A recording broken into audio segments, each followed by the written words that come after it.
चलो बच्चों, मैं प्रभात दुबे एक बार फिर से आप सभी बच्चों का ज्ञानदायिनी एजुकेशनल ट्रस्ट पर स्वागत करता हूं और उम्मीद है सारे बच्चे अच्छे होंगे। जल्दी से सारे बच्चे आ जाओ बेटा, लाइव चैट पर आ जाइए जल्दी से, ठीक है। गुड इवनिंग सारे बच्चों को, एक साथ गुड इवनिंग बेटा, ठीक है।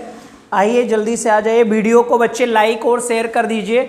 और हम लोग पोल्यूशन के बारे में बात कर रहे थे बच्चे, और हम लोगों ने एयर पोल्यूशन बात कर लिया था बच्चे, वाटर पोल्यूशन हमारा हो गया था, और बच्चे हमारा नॉइस पोल्यूशन भी हो गया था, ठीक है बेटा। सबसे पहले बच्चे 2-3 क्वेश्चन का आंसर दीजिए बच्चे कि ज्वालामुखी जब क्रिया होती है, वॉल्केनिज्म होता है बेटा, तो कितनी डेसिबल तक आवाज़ निकलती है बच्चे, सारे बच्चे बताएंगे। सबसे ज़्यादा नुकसानदेह वाले जो नॉइस पोल्यूशन होता है वो वॉल्केनिज्म क्रिया के कारण होता है बेटा, कितना डीबी निकलता है सारे बच्चे बताएंगे। मैक्सिमम कितना डीबी होता है बच्चे, और हमारा जो ब्रीथिंग होता है, जो हम सांस लेते हैं बेटा, कितने डेसिबल तक आवाज़ आती है सारे बच्चे बताएंगे, कितने डेसिबल तक होता है। लड़ाई झगड़ा करना, वर्षा होना, ये सब कितने डेसिबल तक है। फ्रीक्वेंसी भी बताइएगा बच्चे, कितने HZ से लेकर कितने HZ तक है, सारे बच्चे आंसर करिएगा। कितने हर्ट्ज से लेकर कितने हर्ट्ज तक हम लोग सुन सकते हैं बच्चे, जल्दी से बताएंगे। फ्रीक्वेंसी की यूनिट हर्ट्ज होती है बेटा, क्लियर हो जाएगा। और मानो बच्चे जो हेयरिंग कैपेसिटी होती है इंसान की बेटा, वो कितने डीबी तक अधिकतम हो सकती है बच्चे, कितने डीबी तक।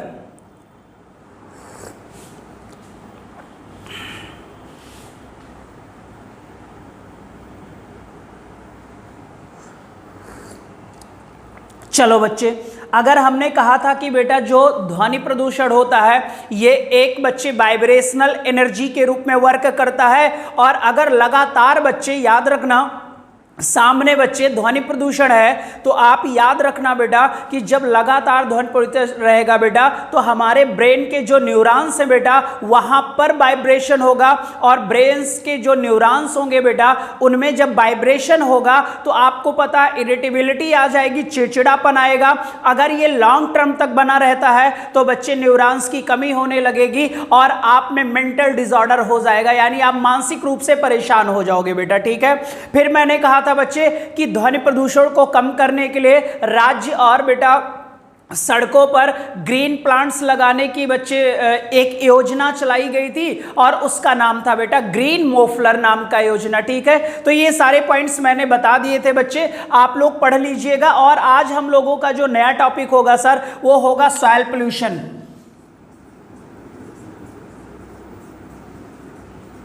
कौन सा पोल्यूशन बेटा? सॉइल पोल्यूशन होगा, यानी कि मृदा प्रदूषण। सबसे पहले तो हम जान लेते हैं बच्चे कि ये सॉइल क्या होता है। सबसे पहले याद रखो बच्चे, एक शब्द था सोलम, सोलम से बना सॉइल, और सॉइल का मतलब फ्लोर, सोलम का मतलब फ्लोर होता है बच्चे, क्लियर हो जाएगा। फ्लोर का मतलब स्थल मंडल, ठीक है। तो सोलम शब्द से बना है सॉइल, और इसे हम कहते हैं बच्चे क्या?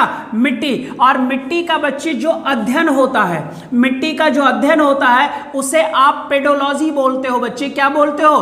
पेडोलॉजी बोलते हो। ये पॉइंट्स आप लोग पहले नोट कर लो बच्चे कि मिट्टी का अध्ययन कहाँ होता है? पेडोलॉजी में होता है। मिट्टी का अध्ययन कहाँ होता है? पेडोलॉजी में होता है बच्चे, नोट कर लीजिएगा सारे बेटा। और मृदा निर्माण का अध्ययन कहाँ होता है बच्चे?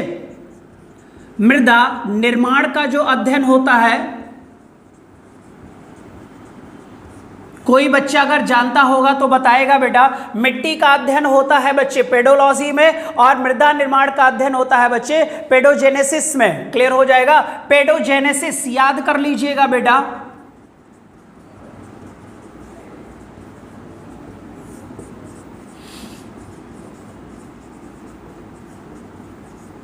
ठीक है बच्चे, ये यहां पर 2 पॉइंट्स आपके मिले। एक तो मृदा का अध्ययन बेटा पेडोलॉजी में, और मिट्टी निर्माण, निर्माण का मतलब जब सॉइल का फॉर्मेशन होता है बच्चे, कि फॉर्मेशन कैसे होता है। अभी मैं 1-2 पॉइंट्स बता दूंगा फॉर्मेशन के बारे में, नोट कर लो सारे बच्चे। सॉइल बेटा सोलम शब्द से बना है, और सॉइल का मतलब होता है मिट्टी, मिट्टी का अध्ययन कहलाता है पेडोलॉजी, और निर्माण का अध्ययन जो होता है पेडोजेनेसिस होता है बच्चे। ये दोनों पॉइंट्स आप याद रखिएगा। और कभी कभी इसी में कंफ्यूजन हो जाता है बच्चे। निर्माण का अध्ययन पूछ लेता है तो ऑप्शन में पेडोलॉजी होता है, तो हम पढ़े होते हैं मिट्टी का अध्ययन, तो हम खट से बच्चे ना पेडोलॉजी ही लगा देते हैं, जो ये गलत जाता है बच्चे। पेडोजेनेसिस, अगर फॉर्मेशन सॉइल फॉर्मेशन की बात करेगा तो पेडोजेनेसिस, और बच्चे सॉइल का अध्ययन बात करेगा तो आप बताओ बच्चे पेडोलॉजी। ठीक है, ये पहला पॉइंट्स था, आपको समझ में आ गया। ठीक है बच्चे, और सॉइल का फॉर्मेशन कैसे होता है ये मैं अभी बता देता हूं। कोई बच्चा बताएगा मिट्टी बच्चे कितने प्रकार की होती है, और भारत में सबसे ज्यादा भूभाग पर पाई जाने वाली मिट्टी का नाम बता दीजिए बच्चे।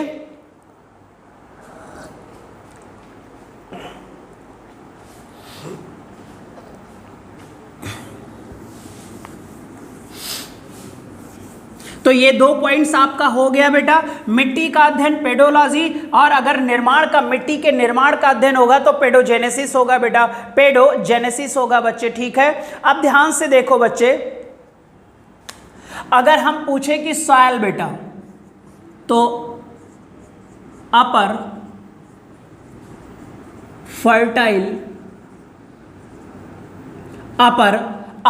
फर्टाइल एरिया इन बच्चे, area of lithosphere, upper fertile area of lithosphere.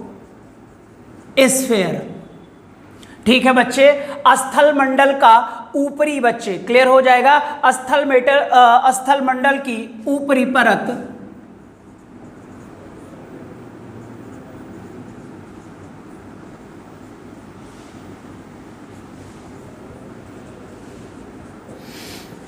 ऊपरी परत, और ये क्या होती है, उपजाऊ होती है बच्चे, इसी को कहा जाता है मिट्टी, सॉइल।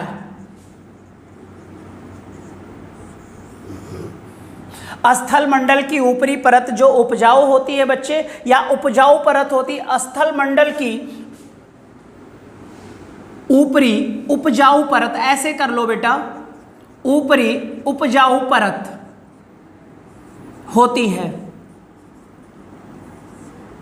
ठीक है बेटा, स्थल मंडल की ऊपरी उपजाऊ परत होती है, जिसे हम लोग क्या कहते हैं बेटा बच्चे, आपका सॉइल होता है। और आपको पता है 4 सस्तर होता है बेटा। ठीक है, कितने होते हैं, 4 सस्तर होते हैं बेटा। यहाँ पर ईंट की आकृति होती है, क्लियर हो जाएगा बच्चे, और यहाँ पर फिर पार्टिकल्स टूटने लगते हैं बच्चे। ठीक है, बड़े बड़े पार्टिकल हो जाते हैं, और अगर ऊपर आया जाए बच्चे,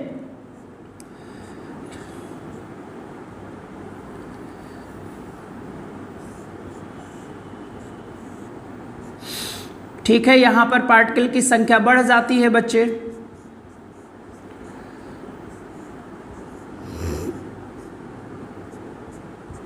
और ऊपर आओगे तो कुछ इस तरह से हो जाएगा।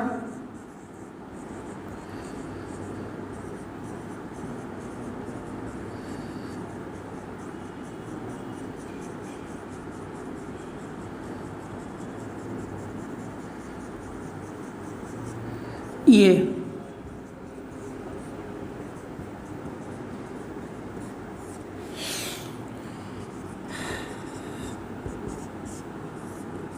4 सस्तर होते हैं मिट्टियों के बेटा। ये फिलहाल मैं मिट्टी वाले पॉइंट्स में बताऊंगा। ठीक है बेटा, कितने सस्तर होते हैं, 4 सस्तर में होता है बच्चे। नीचे देखो हैवी बच्चे चट्टाने होती हैं, उसके ऊपर उससे छोटी, फिर टूटती है, फिर टूट के बच्चे ये पार्टिकल्स में कन्वर्ट हो जाती है। मैं बताता हूं बच्चे।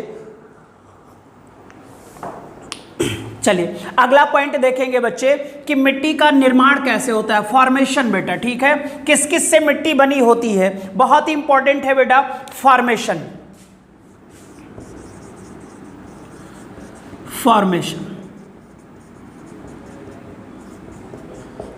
मिट्टी का निर्माण, कोई बच्चा बताएगा कि मिट्टी का निर्माण किस किस से होता है। कोई भी बच्चा, जो भी बच्चा यहाँ पर है बेटा, लाइव चैट पर है, वीडियो को लाइक शेयर भी कर दिया करो बच्चे। मेरे ख्याल जितने लोगों को वीडियो दिया जाता है उतने लोग भी लाइक नहीं करते हो बच्चे, है ना। तो लाइक शेयर तो जरूर कर दिया करो बेटा, है ना। तो बताओ फॉर्मेशन, निर्माण बेटा। निर्माण में अगर हम पूछे तो इसमें आपको भी पता है बच्चे कि यहां पर देखिएगा, सब ध्यान से देखिए। जैसे मान लो ये बच्चे चट्टान है, क्या है, चट्टान है। और यहाँ पर बच्चे मौसमी घटनाएं हुई और मौसमी घटनाओं के कारण बच्चे चट्टान क्या होती है, टूटती है बेटा। और अगर चट्टान यहाँ से टूटती है हवाओं के टकराने से बच्चे, मौसमी हवाएं होती है, सर्दी वाली हवाएं होती है, गर्म हवाएं होती हैं, तो यहाँ से जब पार्टिकल्स ये जो होंगे बेटा, ये टूटेंगे तो ये पार्टिकल टूट कूट के बच्चे नीचे ही तो आएंगे और यहाँ पर ये क्या कर गए, इकट्ठा हो गए बच्चे। पता लगा सर यहीं पर वनस्पतियां थी, ठीक है बेटा, और वनस्पतियां थी बच्चे, वनस्पतियों का भी पार्ट आकर इसमें मिल गया। तो वनस्पतियों का जो पार्ट मिलेगा हम फॉसिल्स कहेंगे बच्चे, क्या कहेंगे, फॉसिल्स कहेंगे। जीवाश्म का नाम सुना होगा बेटा। अब जीवाश्म जब बच्चा आकर मिट्टी के कण में जो पार्टिकल्स हैं बेटा, ये मिट्टी के कण में जब मिल जाएंगे बच्चे, तब जाके सॉइल का क्या हो जाएगा, निर्माण हो जाएगा। यानी पार्टिकल का, यानी कि मिट्टी के निर्माण में पार्टिकल्स का होना बड़ा जरूरी है बच्चे, ठीक है। अगर बच्चे पार्टिकल ही पार्टिकल होंगे तो एक मिट्टी का नाम सुना होगा बांगर, बांगर में पार्टिकल्स की संख्या ज्यादा होती है। अगर उसी पार्टिकल्स में जीवाश्म की संख्या को बढ़ा दिया जाए, और आपने एक नाम सुना होगा हुमस, क्लियर हो जाएगा। अगर जीवाश्म की संख्या को बढ़ाया जाए तो वही मिट्टी बच्चे खादर में परिवर्तित हो जाती है, और खादर मिट्टी जो होती है बच्चे वो आपको पता है उपजाऊ होती है, लेकिन बांगर जो मिट्टी होती है वो उपजाऊ नहीं होती है। कारण क्या है, बांगर मिट्टी में जीवाश्म की संख्या की कमी होती है, पार्टिकल्स तो होते हैं बट यहां पर फॉसिल्स नाम की कोई चीज नहीं होती है, क्लियर हो जाएगा। तो मैं लिख देता हूं कि फॉर्मेशन में क्या क्या होगा बच्चे, फॉर्मेशन में लिख दीजिएगा आप लोग rock particles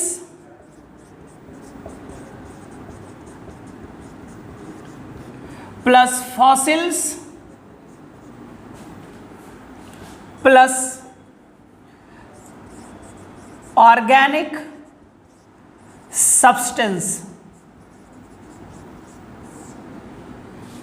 rock particles plus fossils plus या ऑर्गेनिक सब्सटेंस बेटा, ठीक है। चट्टान के कण प्लस जीवाश्म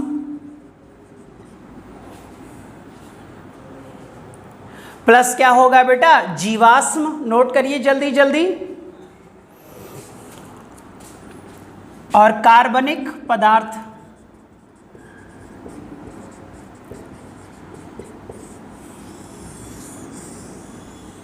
ये तीनों लोग मिलकर किसका निर्माण करते हैं, तो आप बोलोगे सॉइल का निर्माण करते हैं बच्चे। किसका निर्माण करते हैं, सॉइल का निर्माण करते हैं बच्चे, ठीक है। और कार्बनिक पदार्थ और जीवाश्म में क्या होता है बच्चे, मृत वस्तुएं होती हैं। यहां पर नहीं होगा, लिख दीजिएगा बच्चे क्या क्या होती हैं, मृत वस्तुएं होती हैं, मृत वस्तुएं होती हैं बच्चे। और पेड़ पौधे के सड़े गले पदार्थ होते हैं बेटा, मृत वस्तुएं होती हैं बच्चे, और पेड़ पौधों के बच्चे पार्ट्स होते हैं।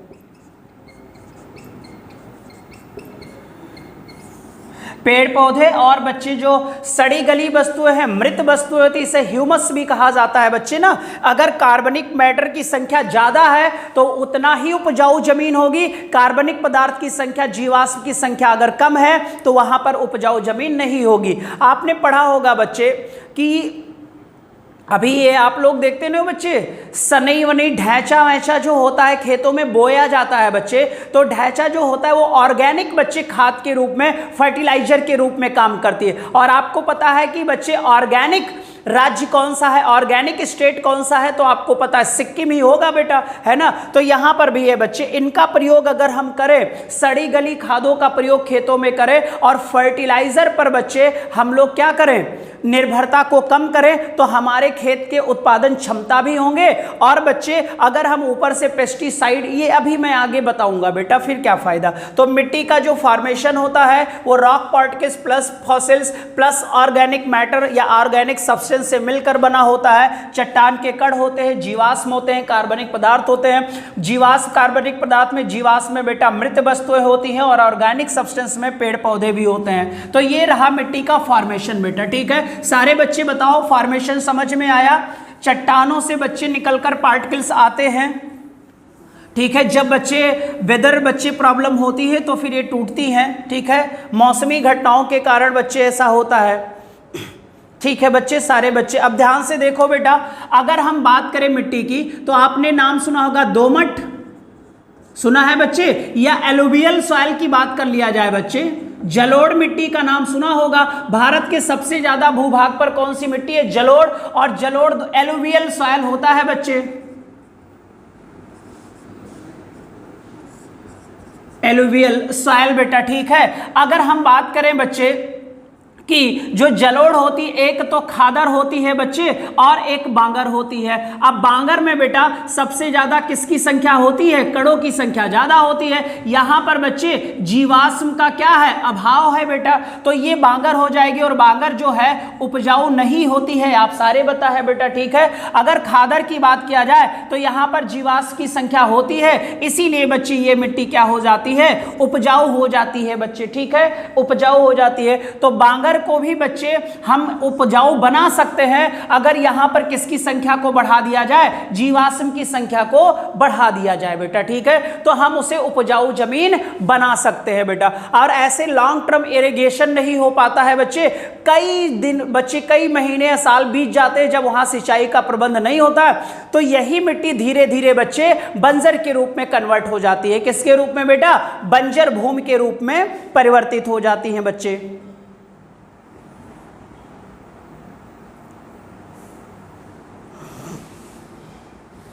ठीक है, तो आप याद रखना, जहां रॉक पार्टिकल्स ज्यादा होंगे वो अनउपजाऊ जमीन होगी बेटा, अनफर्टाइल एरिया होगा। और अगर बच्चे क्या कहते हैं, जीवाश्म की संख्या और पार्टिकल्स की संख्या कम होगी तो वो मिट्टी हमारी क्या हो जाएगी? उपजाऊ हो जाएगी। ये तो मिट्टी की बात हो गई बच्चे। मिट्टी के निर्माण का अध्ययन पेडोजेनेसिस, मिट्टी का अध्ययन पेडोलॉजी। मिट्टी के फॉर्मेशन में बेटा पार्टिकल्स होते हैं जो वेदर या मौसमी घटनाओं के कारण बच्चे आते हैं, और प्लस जीवाश्म होता है, और प्लस ऑर्गेनिक मैटर्स होते हैं, सब्सटेंस होते हैं, यानी कार्बनिक पदार्थ होते हैं बेटा। इन सब से मिलकर बना होता है सॉइल। कितने स्तर होते हैं? 4। सबसे ऊपरी स्तर जो उपजाऊ या फर्टाइल एरिया होता है, जो स्थल मंडल पर होता है, उसी को सर हम बच्चे मिट्टी कहते हैं, ठीक है, उसी को हम क्या कहते हैं। भारत में 8 प्रकार की मिट्टियां पाई जाती हैं बच्चे। भारत में कितने प्रकार की? 8 प्रकार की मिट्टियां होती हैं। अब ध्यान से देखो, आप लोगों ने बच्चे पीएच मान का नाम तो सुना होगा। अब ये जो पीएच है बेटा, ठीक है, अगर पीएच वैसे तो मिट्टी का बच्चे होता है 6 से 7। मिट्टी का बच्चे जो पीएच मान होता है 6 से कितना होता है? 7 होता है बेटा। और आपको पता है सर कि 0 से 7 होता है और 7 से कितना होता है? 14। जल्दी से बताओ बेटा, 7 से 14 वाले को क्या कहते हैं? अम्लीय की क्षारीय? सारे बच्चे बताएंगे।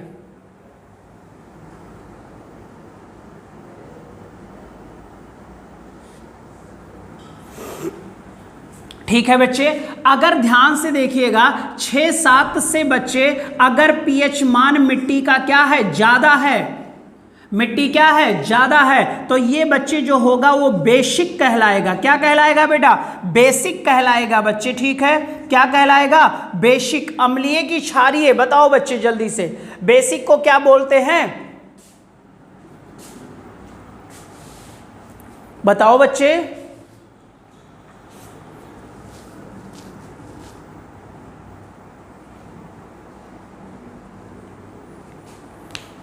सारे बच्चे आंसर दीजिएगा, और 1 मिनट बेटा।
ठीक है बच्चे, अगर पीएच, हाँ देख लीजिएगा बेटा यहाँ पर, सॉरी बच्चे लेट हो गया, जो अगर बच्चे पीएच मान बच्चे 6-7 से क्या है ज़्यादा है तो आपको पता है सर ये बेसिक कहलाएगा। क्या कहलाएगा बेटी? बेसिक कहलाएगा। और अगर बच्चे 6-7 से कम है, 6-7 से बच्चे पीएच मान क्या है? कम है, तो इसे क्या कहलाएंगे बेटा? अम्लीय कहलाएंगे। क्या कहलाएगा बच्चे? अम्लीय मिट्टी कहलाएगा। अब एक होता है क्षारीय बच्चे और एक होता है अम्लीय। अगर बच्चे यहाँ पर ज्यादा है तो बेसिक है, और अम्लीय का मतलब एसिडिक होता है बेटा, आपको पता होगा। क्या होता है बच्चे?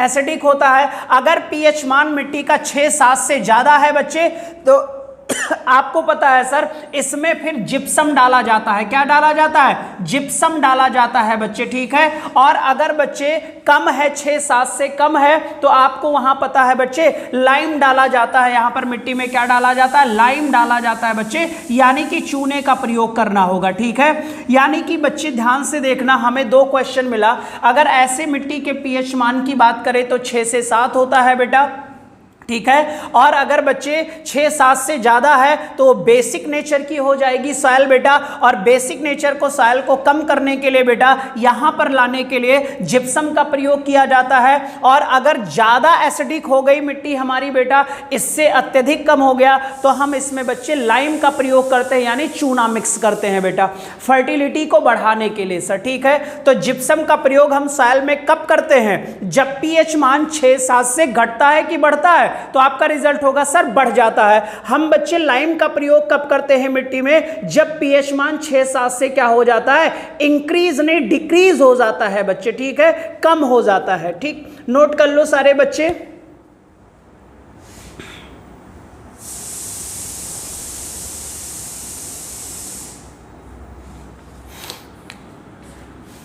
ठीक है बच्चे, तो ये 2 पॉइंट्स यहां से भी निकाल लेना। और पीएच जो मान था बेटा, ये एक साइंटिस्ट थे जिनका नाम सोरेनसन था। क्या नाम था बेटा? सोरेनसन नामक एक वैज्ञानिक ने पीएच वैल्यू दिया था बच्चे, पीएच वैल्यू एसिडिक को और बच्चे यानी कि अम्लीय और क्षारीय मापने के लिए। अगर बच्चे हम बात करें कि सबसे ज्यादा बच्चे एसिडिक मिट्टी, सबसे ज्यादा एसिडिक सॉइल कहां होती है? तो आपका पता होगा बच्चे पर्वतीय क्षेत्रों में। कहां होती है? माउंटेनियस एरिया में होती है बेटा, माउंटेनियस एरिया में, क्लियर हो जाएगा। और अगर बात करें सबसे ज्यादा बच्चे बेसिक सॉइल कहां होती है? अगर हम बेसिक सॉइल की बात करें बच्चे, बेसिक सॉइल की बात करें तो आपको पता है बेसिक सॉइल सबसे ज्यादा गुजरात में। गुजरात की राजधानी बताइए सारे के सारे बच्चे। सबसे लंबी तटरेखा वाला राज्य, ऐसे तो बच्चे अगर सभी केंद्र शासित राज्य और राज्यों को मिला लिया जाए तो सबसे लंबी तटरेखा तो अंडमान निकोबार की है, करीब 2000 किलोमीटर के करीब है। लेकिन अगर स्पेशली हम बच्चे राज्यों में तटीय राज्य पूछेंगे तो सबसे लंबी बच्चे जो कोस्टल लाइन है, कोस्टल लाइन वो किसकी है? गुजरात की है, लगभग 1300 किलोमीटर है, 1200 से ज्यादा है बेटा, ठीक है।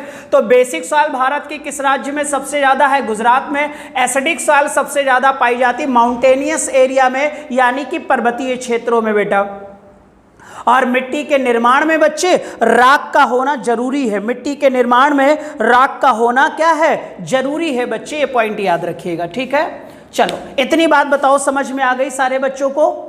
एक बार डन कर दो सारे बच्चे, और वीडियो को लाइक शेयर जरूर कर दो बच्चे।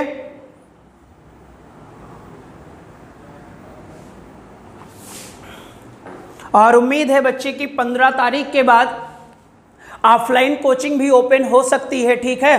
तो बच्चे ऑफलाइन कोचिंग भी ओपन हो जाएगी, तब भी ऑनलाइन क्लासेस आपकी चलती रहेंगी बेटा, ठीक है।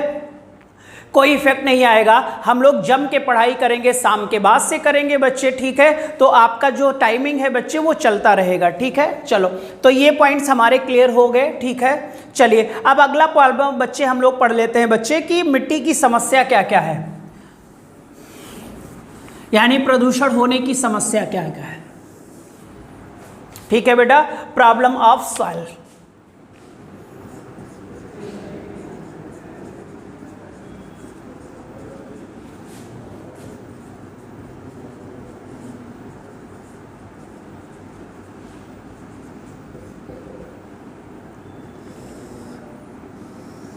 मिट्टी की समस्या क्या क्या है बच्चे, प्रॉब्लम ऑफ सॉइल बेटा, ठीक है। अब इसकी हम बात करें बच्चे, अगर समस्या, और समस्या में बच्चे काज बनता है, तो समस्या में बच्चे कारण की बात करेंगे हम लोग। क्या बात करेंगे बच्चे, कारण की बात करेंगे, ठीक है, कॉजेस की बात करेंगे। और अगर हम सबसे पहले कॉज की बात करें बच्चे, तो वो होता है सॉइल पोल्यूशन, मृदा प्रदूषण। मृदा प्रदूषण बेटा, ठीक है, मृदा प्रदूषण यानी कि सॉइल पोल्यूशन बच्चे, ठीक है। अब आपको पता है सर कि मिट्टी में प्रदूषण आने का मतलब याद होगा बच्चे, यूज फर्टिलाइजर,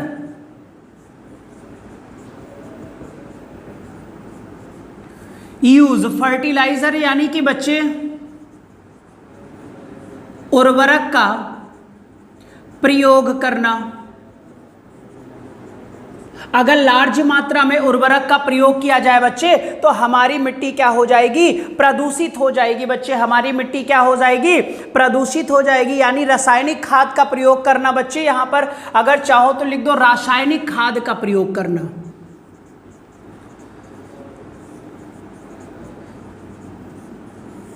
यानी कि उर्वरक का क्या करना बच्चे, प्रयोग करना, यूज फर्टिलाइजर बेटा, ठीक है, क्लियर। यूज केमिकल भी लगा लेना, क्योंकि बच्चे रासायनिक लिखा है तो लिख देना यूज केमिकल फर्टिलाइजर बेटा, उर्वरक यानी रासायनिक खाद का प्रयोग करना बेटा, ठीक है, यूज केमिकल फर्टिलाइजर बच्चे, ठीक है। फिर अगला होगा बच्चे कीटनाशकों का प्रयोग करना, यूज पेस्टिसाइड। दूसरा जो होगा बच्चे वो होगा यूज पेस्टिसाइड बेटा,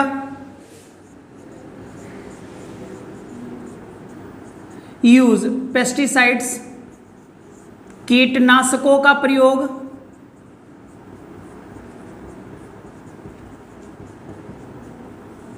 इससे पानी भी प्रदूषित होता है बेटा, यूज पेस्टिसाइड्स बेटा।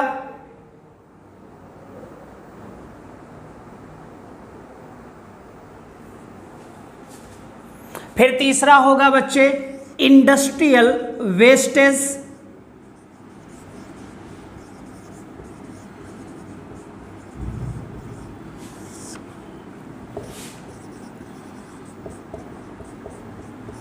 उद्योगों का अवशिष्ट पदार्थ,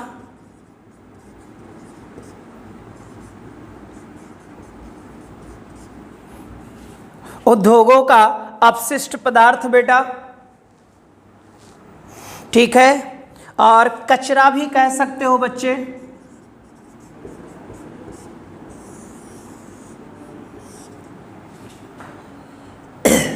अपशिष्ट पदार्थ बेटा, कचरे में कोई बच्चा बताएगा कि क्या क्या होगा बच्चे। एक तो डस्ट हो जाएगी, आपको पता है बच्चे, फ्लाई एश हो जाएगा बच्चे, उड़न राख, हमने ये पढ़ाया था बच्चे, ठीक है। और यहां से बच्चे जो रासायनिक वाटर निकलेगा, केमिकल वाटर, जो यहां से रासायनिक पानी निकलेगा बच्चे वो भी होगा, डस्ट भी हो जाएगा और उड़न राख हो जाएगा। इन्हीं उद्योगों से बच्चे प्लास्टिक भी निकलता है। क्या निकलता है बच्चे, प्लास्टिक सब्सटेंस भी होते हैं, प्लास्टिक पदार्थ भी होते हैं जो इंडस्ट्री से निकलता है, ठीक है सर। और ये पानी के रास्ते बच्चे हमारे सॉइल में मिल जाता है, तो ये भी फर्टिलिटी को क्या कर देगा, कम कर देगा बच्चे। तो उद्योगों से निकला अपशिष्ट पदार्थ बेटा, ये कारण है मिट्टी का पोल्यूशन बेटा। और मृदा प्रदूषण में फिर बच्चे यूज फर्टिलाइजर, केमिकल फर्टिलाइजर, उर्वरक का ज्यादा प्रयोग करने से भी बच्चे मृदा प्रदूषित होती है। और बच्चे इन सब कारणों से जो हमारे मिट्टी में माइक्रोब्स पाए जाते हैं, जो सूक्ष्म जीव पाए जाते हैं, जो बच्चे मिट्टी में नाइट्रोजन को नाइट्रेट में कन्वर्ट करते हैं, उन बच्चे माइक्रोब्स की क्या हो जाती है, मृत्यु हो जाती है। और जब माइक्रोब्स की मृत्यु हो जाएगी तो क्या नाइट्रोजन बच्चे जो होगा वो मिट्टी में नाइट्रेट में कन्वर्ट होगा, क्योंकि उनका वो जो कन्वर्ट करने वाले लोग थे उनकी तो डेथ हो चुकी है। और जब नाइट्रेट की कमी हो जाएगी तो बच्चे जो हमारा सॉइल होगा उसकी जो फर्टिलिटी होगी बेटा, वो उत्पादन क्षमता हो जाएगी बच्चे, कम हो जाएगी। तो ये 3 पॉइंट्स नोट कर लो सर, ठीक है। और अगर किसी बच्चे को पता हो तो बताओ बेटा। यहां पर बच्चे इंडस्ट्रियल हो गया, घरों का अवशिष्ट पदार्थ भी तो निकलता है बच्चे, तो हाउस होल्ड वेस्टेज होता है बेटा, house hold wastage, house hold wastage,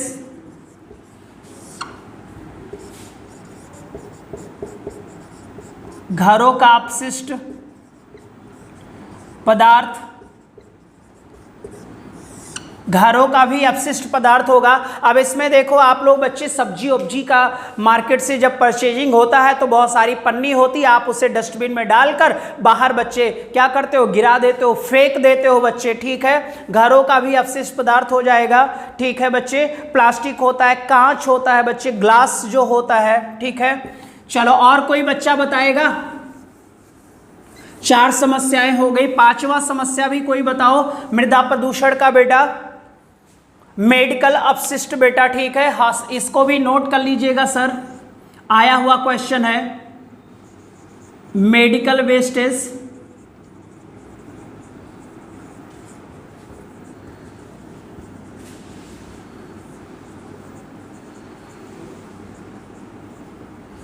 ठीक है बच्चे, मेडिकल वेस्टेज हो जाएगा। और कोई बच्चा बताएगा।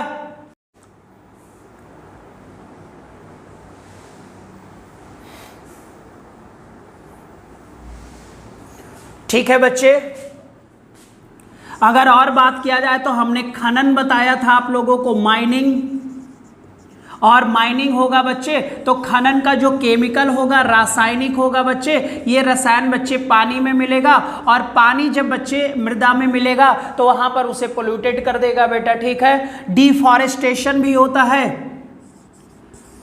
वनों का कटाव,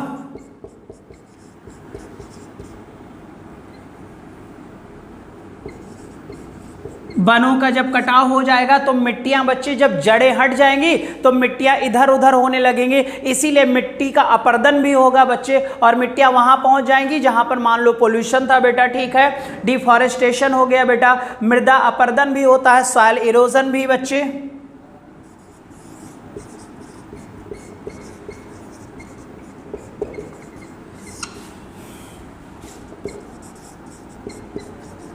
मृदा अपरदन भी होगा बच्चे।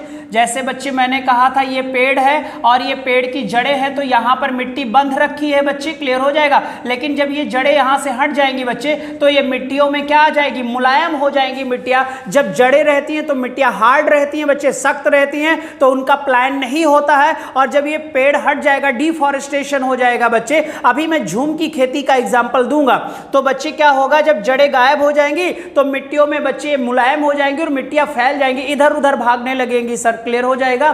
तो ये भी एक कारण माना जाता है बच्चे, ठीक है। सॉइल इरोजन भी हो गया बच्चे, मिट्टी इधर उधर बह जाएगी तो उर्वरता में क्या आ जाएगी, कमी आ जाएगी बच्चे।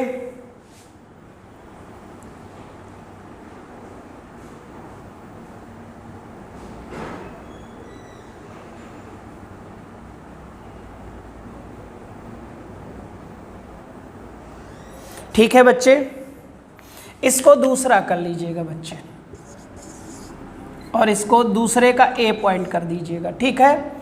पहला हो गया सॉइल पोल्यूशन बेटा, मृदा प्रदूषण में ये सब कारण है। वनों का कटाव है बच्चे, जो मिट्टी की समस्या है इस समय। तीसरा अगर हम मिट्टी की समस्या देखेंगे बच्चे, तीसरी मिट्टी की अगर हम समस्या देखेंगे तो तीसरे मिट्टी की जो समस्या है बच्चे, शिफ्टिंग कल्टीवेशन। तीसरी मिट्टी की जो समस्या है, सारे बच्चे याद रखिएगा, शिफ्टिंग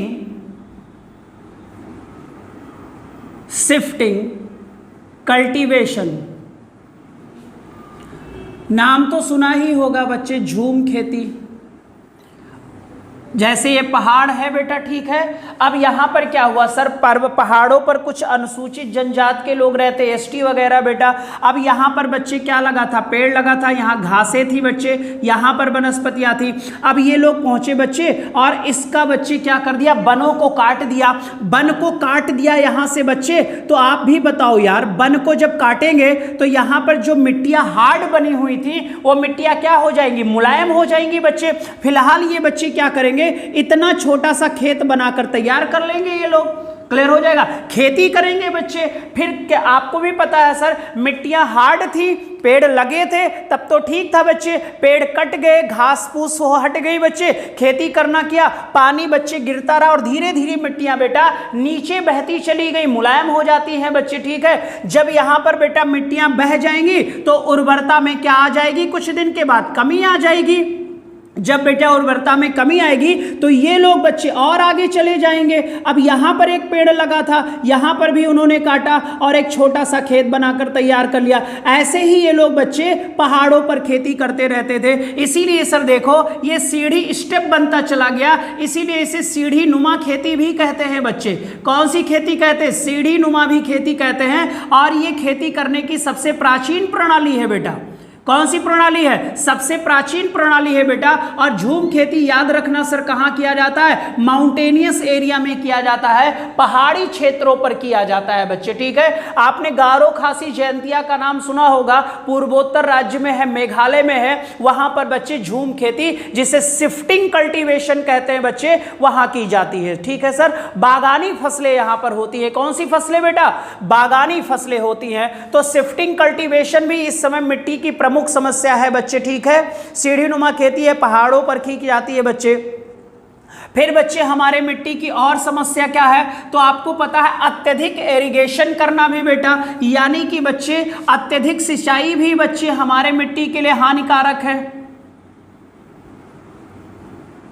अत्यधिक सिंचाई भी बच्चे मिट्टी की प्रमुख समस्या बनी हुई है, ये सारे बच्चे जानते हो बेटा, ठीक है। ओवर इरिगेशन होता है। नेक्स्ट है बेटा आपका लैक ऑफ इरिगेशन, यानी कि सिंचाई की कमी भी बच्चे।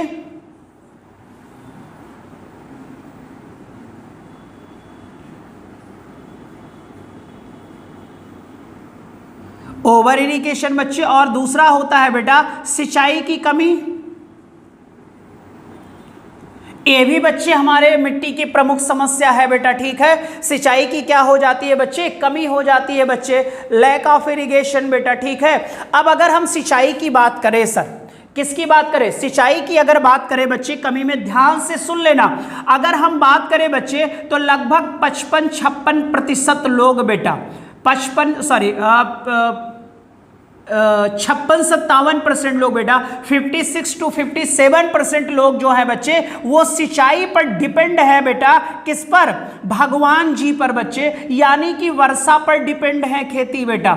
अब यार बताओ, अगर वर्षा होगी तो इतने % लोगों का फसल होगा, अगर वर्षा नहीं होगी तो आपको पता इतने प्रतिशत लोग बच्चे क्षेत्रफल पर सिंचाई की कमी हो जाएगी। तो आप बताओ जब सिंचाई की कमी हो जाएगी तो क्या प्रोडक्शन बढ़ेगा, तो आप बोलोगे सर उत्पादन बढ़ेगा ही नहीं। क्लियर हो जाएगा।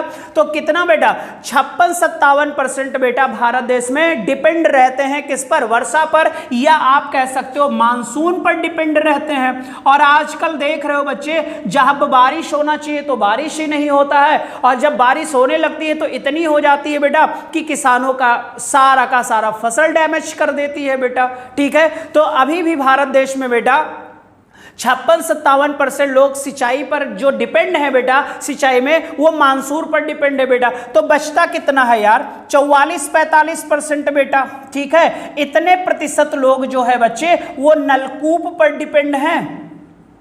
किस पर बेटा, नलकूप पर बच्चे ये डिपेंड है सिंचाई पर।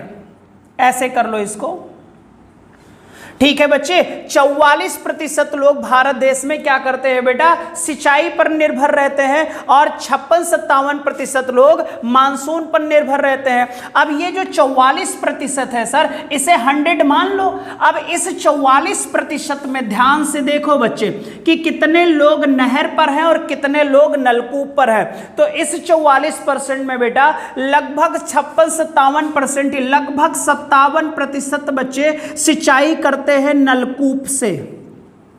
किससे बच्चे, नलकूप से सिंचाई करते हैं। और फिर बच्चे अगर हम देखें तो करीब बेटा 32% लोग नहरों पर डिपेंड हैं। लगभग 32% लोग बच्चे जो नदियों से नहरें, कैनाल बनाई गई हैं बच्चे, नहरों पर डिपेंड हैं। ठीक है, और 11% लोग बच्चे 11-12% अन्य संसाधन पर निर्भर करते हैं। ये पॉइंट आप याद कर लेना, बहुत ही इंपॉर्टेंट पॉइंट है। भारत देश में सबसे ज्यादा सिंचाई किससे की जाती है? नलकूप से की जाती है। लेकिन भारत देश में सबसे ज्यादा बच्चे जो एग्रीकल्चर क्षेत्र है वहां के लोग किस पर डिपेंड होते हैं? तो आप बोलोगे सर वो मानसून पर डिपेंड रहते हैं। अगर टोटल कर लिया जाए कि यहां पर 100% है खेती का एरिया, तो 57% लोग बेटा सिंचाई में यहां पर निर्भर हैं। किस पर? मानसून पर। और 44% लोगों के पास सिंचाई के संसाधन हैं, और जिसमें बच्चे 57% लोग नलकूप पर हैं और 32% लोग नहरों पर हैं बेटा। ठीक है, चलो ये पॉइंट्स बताओ समझ में आ गया कि नहीं आ गया? यानी इतने प्रतिशत भूभाग पर बेटा अभी भी समस्या बनी हुई है एग्रीकल्चर की, और उसका कारण है बेटा सिंचाई का अभाव। ईमानदारी से बताओ सारे बच्चे, समझ में आ गया कि नहीं आया? क्योंकि भारत देश में प्रॉपर मानसून कुछ क्षेत्रों में होता ही नहीं है बेटा। सारे बच्चे बता दीजिए, डन कर दीजिए सारे बच्चे। ये तो हमारे मिट्टी की कुछ प्रमुख समस्या है बच्चे, जिसके कारण मिट्टी बेटा खादर से बांगर में कन्वर्ट हो जाती है। और अगर बच्चे लॉन्ग टर्म तक सिंचाई नहीं हो पाई बेटा, तो आपको भी पता है बैरन भूमि बन जाती है बच्चे। कौन सी भूमि? बैरन भूमि बेटा, बैरन क्षेत्र यानी बंजर भूमि। ठीक है, जहां पर पानी की बच्चे आवश्यकता होती है और पानी नहीं मिलता है। ठीक है बेटा,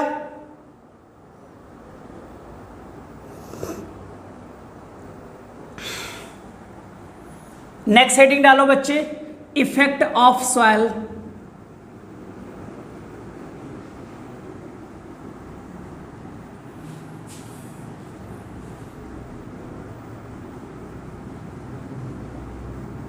इफेक्ट ऑफ सॉइल प्रदूषण बेटा, मृदा प्रदूषण के प्रभाव, मृदा प्रदूषण के प्रभाव। जल्दी जल्दी लिख लो, फिनिश हो जाए बेटा।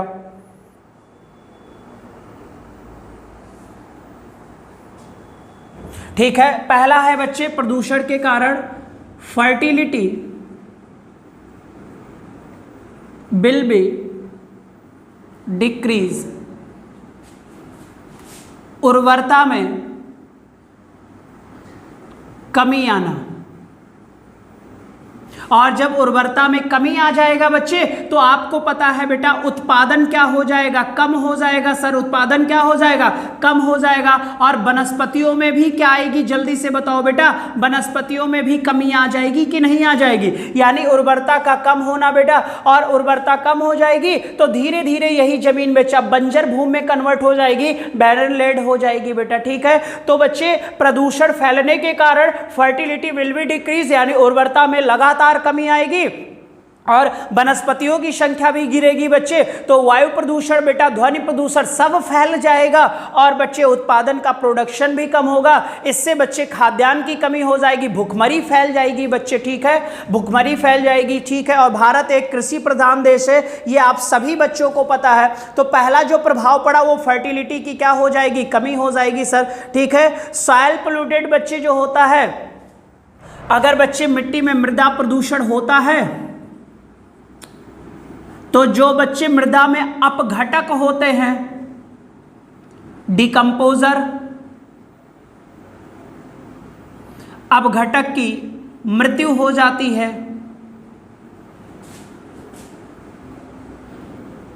अपघटक की क्या हो जाती है बच्चे? मृत्यु हो जाती है बेटा। ठीक है, अपघटक की क्या हो जाती है? मृत्यु हो जाती है बच्चे। ठीक है, एग्जाम्पल बच्चे यहां पर मैं लिख देता हूं, जो हमारे मृदा में माइक्रोब्स पाए जाते हैं।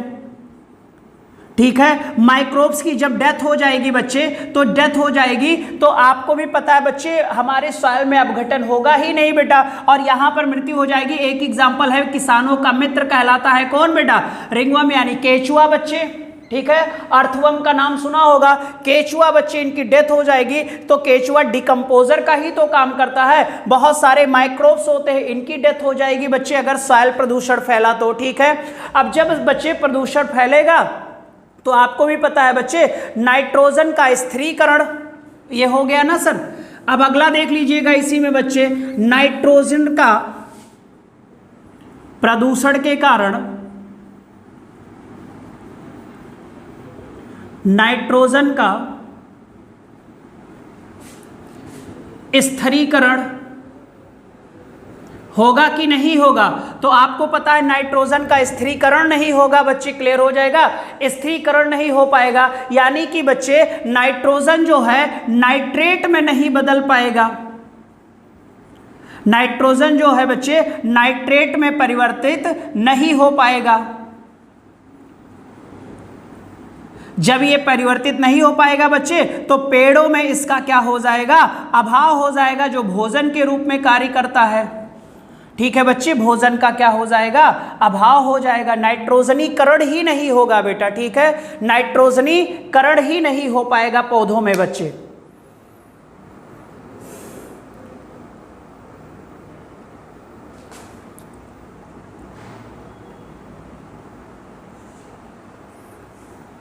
ठीक है बच्चे। फिर मैंने कहा कि उर्वरता की कमी हो गई, प्लांट्स की कमी आ जाएगी बच्चे। तो आपको पता है बेटा फूड चेन में भी बच्चे जो खाद्य श्रृंखला होगी, खाद्य श्रृंखला, फूड चेन, ये भी प्रभावित होगी, प्रभावित होगी। जैसे बच्चे ये प्लांट लगा हुआ है सर, ठीक है, ये मिट्टी है, अब यहाँ पर पोल्यूशन हो गया बच्चे, और जितने भी केमिकल थे बेटा ये केमिकल सॉइल में आया, सॉइल से वनस्पतियों में पहुंचा, वनस्पतियों को खा लिया किसने? हिरन ने। तो यहाँ पर जो भी गंदगी थी वो सारी कहाँ चली गई? हिरन में। और हिरन को खाया बच्चे किसने? शेर, और शेर को खा गया मानव बेटा, ठीक है। तो देखो सर यहाँ पर मिट्टी में पोल्यूशन था, मिट्टी से वनस्पति में पहुंचा, वनस्पति से हिरन में पहुंचा, हिरन से शेर में, और मानो तो सर्वाहारी है बेटा, जो कुछ भी मिल जाए, बिच्छी मिल जाए, सांप मिल जाए, नागिन मिल जाए, नाग मिल जाए, कुछ भी मिल जाए, बंदा सारा चीज हजम कर लेता है ना बेटा। तो ये आप याद रखिएगा, इसीलिए बच्चे इसे क्या कहा गया? सर्वाहारी कहा गया। तो ये बच्चे वनस्पति जब डिफेक्ट हो जाएगी, यहाँ पर प्लांट की कमी आएगी, तो जब वनस्पति नहीं होगी तो हिरन, हिरन पर डिपेंड है शेर, इसको भी दिक्कत आएगी। और इन सब पर डिपेंड कौन है? मानो भाई वनस्पति भी खाता, हिरन भी खाता, शेर भी खाता, छिपकली भी खा लेता है, ठीक है। चलो, तो खाद्य श्रृंखला भी बच्ची क्या हो जाएगी? प्रभावित हो जाएगी बेटा, ठीक है बच्चे। तो ये आपके बच्चे जो मृदा के प्रभाव थे, जो इफेक्ट पड़ते हैं, ये सारे पॉइंट्स मैंने बता दिए। तो आज के लिए इतना ही रखेंगे बेटा। अगर किसी बच्चे को सॉइल पोल्यूशन में कोई भी डाउट होगा, अब हमारा बच्चे एक आध पोल्यूशन और बचता है, लेकिन आपका इंपॉर्टेंट जो था बच्चे एयर पोल्यूशन अच्छे से करा दिया। अब हमें क्वेश्चन कराना है बेटा, ठीक है। और क्वेश्चन में कभी भी लगवा सकता हूँ बच्चे, बस लगवा दूंगा, डन है, ठीक है। तो चलो बाय बाय, टेक केयर बच्चे, और चलो मिलते हैं बेटा, बाय बाय बच्चे, बाय, टेक केयर बेटा।